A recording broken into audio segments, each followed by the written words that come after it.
Bismillahirrahmanirrahim. Assalamualaikum warahmatullahi wabarakatuh. Dan selamat sejahtera Ustaz ucapkan kepada semua anak-anak murid Ustaz yang Ustaz kasihi. Alhamdulillah, kita bersyukur kepada Allah Subhanahu Wa Taala masih lagi diberikan kehidupan yang baik pada hari ini. Masih lagi diberikan nikmat kesihatan yang baik lagi pada hari ini. Alhamdulillah. Baik, jadi pada hari ini, pada petang ini, kita akan tengok untuk pembelajaran kita iaitu adab dan akhlak. Jadi semua boleh buka buku teks adab dan akhlak muka surat 26. Okey, buku teks adab dan akhlak muka surat 26. Kita akan sambung tajuk yang minggu lepas, masih lagi dalam tajuk yang sama, iaitu adab dengan keluarga ataupun adab dengan orang tua. Okey, kita akan sambung untuk yang subtopik yang seterusnya, tajuk yang sama. Okey. Baik. Kamu buka muka surat 26. Ini antara kisah benar yang berlaku kepada seorang sahabat Nabi SAW, ataupun senang cerita dia merupakan sepupu Nabi SAW. Siapa dia? Ali bin Abi Talib. Ali bin Abi Talib merupakan sepupu Nabi SAW dan dia merupakan khalifah yang keempat yang dilantik untuk memerintah pada ketika itu. Dia merupakan khalifah yang nombor 4. Okey. Jadi, persoalan timbul. Apa kaitan Sayyidina Ali dengan adab dengan keluarga ataupun adab dengan orang yang lebih tua? Apa kaitan? Apa kisah yang berlaku kepada Ali? Apakah peristiwa yang berlaku kepada Ali? Sampaikan digambarkan ada satu benda yang ajaib, benda yang special berlaku kepada Ali ini. Jom kita tengok sama-sama kisah benar yang berlaku kepada sepupu Nabi SAW yang bernama Ali bin Abi Talib. Okey, kita tengok.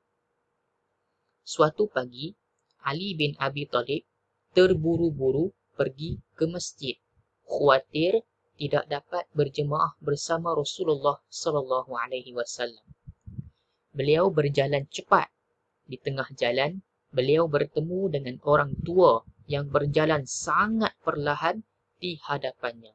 Ali enggan mendahului orang tua itu.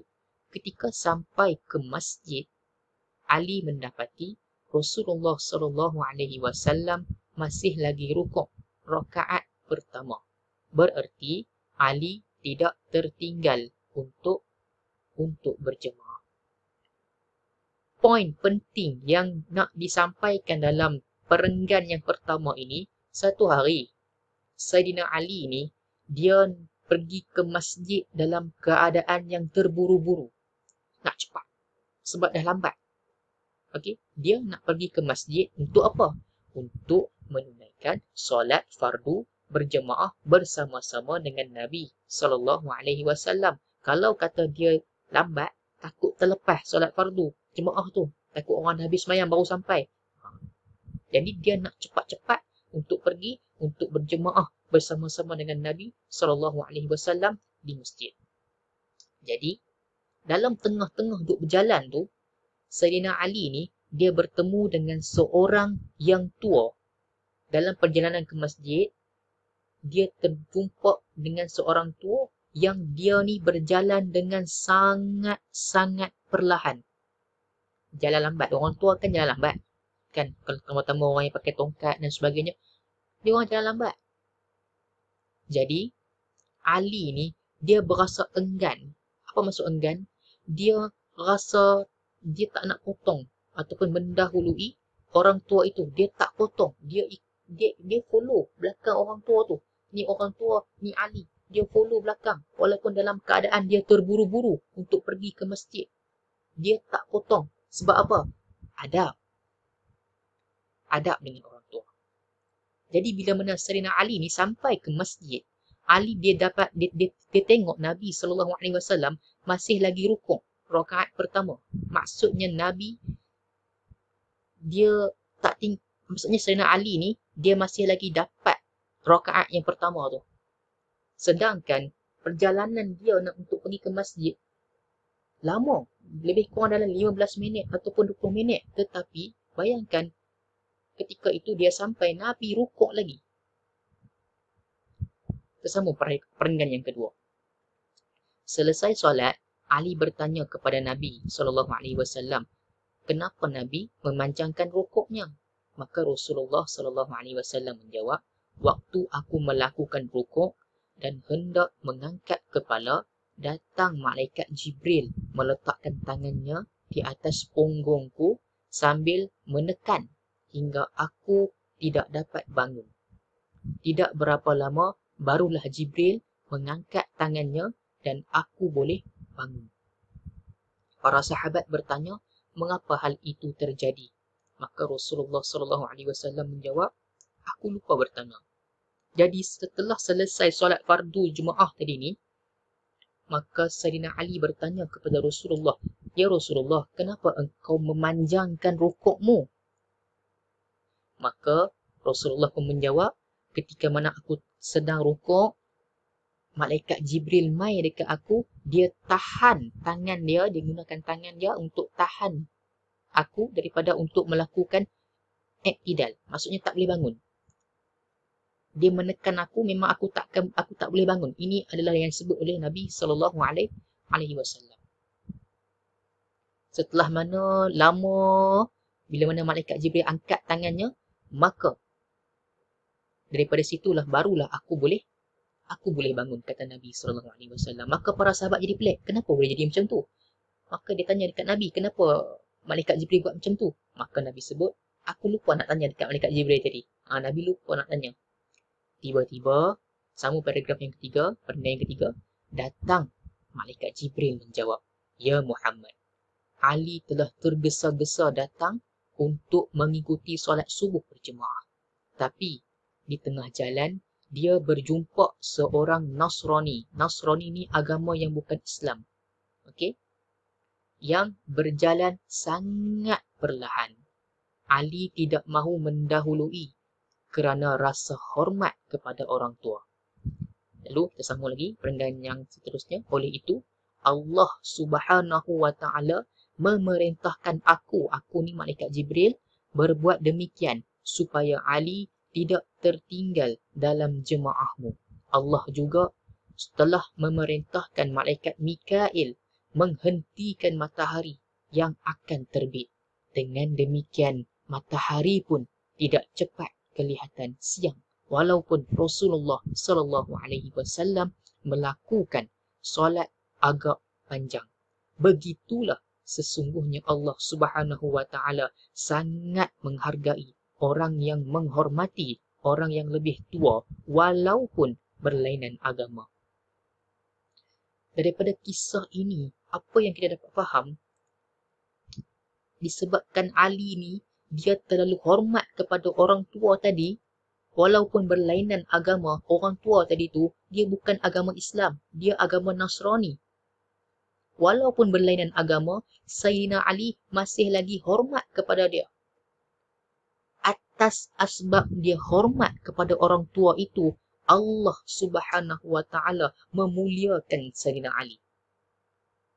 Allah Ta'ala bagi kesempatan kepada Ali untuk berjemaah bersama-sama dengan Nabi SAW. Bahkan Allah Ta'ala memerintahkan malaikat Mikail untuk tahan matahari daripada terbit. Hebat tak? Hebat. Hebat kepada siapa? Kepada orang yang menghormati orang yang lebih tua. Jadi kamu, orang yang masih muda, hormatlah kepada orang tua. Kerana apa? Kerana Allah Subhanahu wa Ta'ala sangat menghargai orang yang menghormati orang yang lebih tua. Maksudnya di sini, Allah Ta'ala sayang kepada siapa-siapa yang dia hormat kepada orang tua. Jadi nasihat Ustaz kepada semua, hormatilah orang tua walaupun dia tu siapa, dia tu apa, beragama apa sekalipun, bangsa apa sekalipun, dia lebih tua pada kita. Kita hormat kepada dia. Kerana apa? Nanti Allah Subhanahu wa Ta'ala akan sayang kepada kita. Bila mana kita berdoa kepada Allah Subhanahu wa Ta'ala, Allah Ta'ala akan bagi kepada apa yang kita yang kita minta dalam doa kita tu. InsyaAllah. Okey, sebab Allah Ta'ala sayang, Allah Ta'ala akan bagi. Dengan syarat kita kena hormat orang tua. Okey, boleh faham? Okey. Kamu buka muka surat 29. Okey. Cara mentaati orang tua. Jadi cara macam mana kita nak taat kepada orang tua ni? Yang pertama, selalu menziarahi mereka. Selalu ziarah. Okay. Yang kedua, sentiasa mendoakan kesejahteraan mereka. Sentiasa doakan kesejahteraan buat mereka. Kalau doa untuk ibu bapa, doa untuk ibu bapa. Allahumma ghafirli wali walidayya warhamhuma kama rabbayani shighara. Doa kepada orang tua. Yang ketiga, menjaga mereka semasa tua dan sakit. Jaga. Ini antara 3 poin cara bagaimana kita nak taat kepada orang tua. Baik, setelah mereka meninggal dunia, orang tua tadi ni meninggal dunia, apa yang kita boleh buat? Kita boleh mendoakan keampunan untuk mereka. Minta doa, ya Allah, kau ampunkanlah dosa ibu aku, ya Allah. Ya Allah, kau ampunkanlah dosa ayah aku, ya Allah. Ampunkan mereka, ya Allah. Jika aku ada pahala yang lebih, aku ada pahala yang banyak, kau berikanlah pahala aku ni untuk mereka, ya Allah. Doa kepada Allah Subhanahu Wa Taala untuk mereka. Baik, berbuat baik kepada keluarga mereka. Buat baik kepada keluarga mereka. Yang ketiga, mendoakan kesejahteraan mereka di dunia dan akhirat. Dan yang keempat, meneruskan silaturahim dengan sahabat mereka dahulu. Ini antara benda yang kita boleh buat setelah mereka meninggal dunia. Orang tua tadi tu meninggal dunia. Baik, yang ketiga, adab dan hak ke atas ibu bapa. Yang pertama sekali adalah memelihara nama, kehormatan serta harta benda mereka. Ini yang kita kena. Yang keduanya ialah mencium tangan kedua-duanya setiap pagi dan petang. Okey, kita kena cium tangan mak ayah kita. Nak pergi sekolah, nak pergi kafa, nak pergi mengaji malam, nak pergi ke mana, salam, cium. Okey, tak ada masalah pun. Okey, buat je lah, dapat pahala lagi. Okey, yang ketiga, bangun menghormati kedua-duanya apabila mereka datang. Okey. Yang seterusnya, memuliakan mereka dan memberi apa yang mereka minta. Yang seterusnya, memperbanyakkan doa dan memohon ampun untuk mereka. Yang seterusnya, berbicara dengan kedua-duanya dengan sopan dan lemah lembut, cakap dengan baik-baik. Sentiasa berusaha mengembirakan, okey, dengan menyenangkan hati mereka. Kita sentiasa buat mereka gembira dan senang hati dengan kita. Bukannya buat mereka marah dengan kita lagi. Baik, yang seterusnya, berbincang dengan mereka dalam segala urusan dan pekerjaan. Nak buat apa-apa pun, bincang dulu dengan orang yang lebih tua. Dan yang terakhir, mentaati ibu dan bapa dalam segala hal. Kecuali perintah maksiat. Kita kena taat dalam apa jua arahan yang Allah, yang ibu ataupun ayah berikan kepada kita. Okey? Kalau benda tu baik, kita kena ikut. Kalau benda tu tak baik, kita tak boleh ikut. Yang benda yang berlanggar dengan perintah Allah tak boleh ikutlah. Tapi kalau benda tu benda yang tak ada, yang baik bagi kita, kita kena patuh. Baik. Untuk latihan, kamu boleh buka buku aktiviti adab. Kamu buka muka surat 17. Okey. Muka surat ni muka surat 17. Apa yang kamu kena buat? Soalan diminta kamu padankan pernyataan di bawah. Okey, padankan. Mana satu dia punya jawapan dia. Okey. Okey, terima kasih. Assalamualaikum warahmatullahi wabarakatuh.